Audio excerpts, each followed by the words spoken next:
Meanwhile, Nancy Pelosi facing a little bit of heat over saying that Donald Trump's immigration plan is a way to make America white again. Kind of hard to move the bipartisan ball forward with comments like that.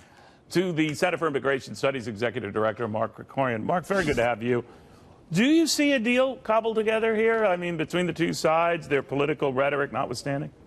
I've been pessimistic about this for a while, and there should be a way to do this because a deal actually makes sense. It all holds together. You amnesty the people who signed up for DACA because the DACA program is illegal, but that's on Obama, not on them. They came forward, gave their information. So legalize those people. But like every amnesty, and this would be an amnesty, it would cause more illegal immigration and have downstream chain migration as people started sponsoring their relatives a few years down the road. So you got to deal with both of those pieces. That's what the enforcement stuff is for. That's what ending chain migration is for. It's all one piece. Yeah. It should be able to work, but the Democrats seem to be willing to throw the DACAs under the bus to keep the pipeline of future chain migration open. Or to prevent the wall. And that's something that when I talk to a number of conservative Republicans on this issue, to a man or woman, they're not too keen on doing that without some, toughening up either on a wall or more security at the border.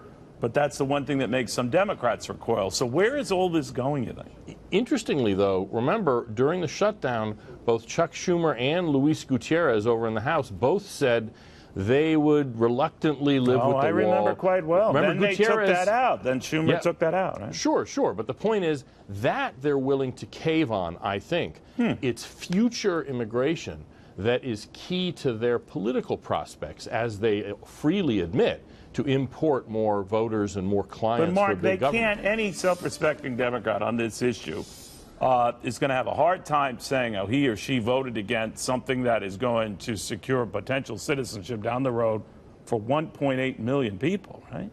Yeah, but no, I mean, if the price is the long-term reduction in the importation of their new voting base, then yeah, they will. I guarantee you they'll vote against it, even if it has an amnesty for the DACAs. But wouldn't that be suicidal plus. to them? I mean, then we'd be facing something that would be on them, and they'd have to explain that. Or are they so trapped to their party base that they got to do what they got to do? I mean, I think that may be what sort of Plan B is in the White House, because I get the sense they really do want to get this through. But if they don't, if the Democrats do kill it, I think then the talking point, and it's an accurate one, for the White House is to say, look, we did this, we met them more than halfway, and they threw the Dreamers under the bus in order to keep chain migration going. I'm wondering, in this environment, how this vote goes. I don't want to be that crass about it, but the Latino vote, when they see this, if they see a president making these overtures, these efforts, some might cynically say or believe, as Nancy Pelosi does, that he's still intent on making America white again and all that. Do you see it moving the political needle at all? I'm skeptical of that. I mean, I'm willing to be proven wrong, but look, why did the Democrats surrender during the government shutdown? Because the issue of the DACAs and the Dreamers just isn't all that important to most people. Now, when you do a survey, large majorities of people, and I would answer the same way if I were surveyed, say, sure, they came here as kids and grew up here. I'm okay with amnestying them.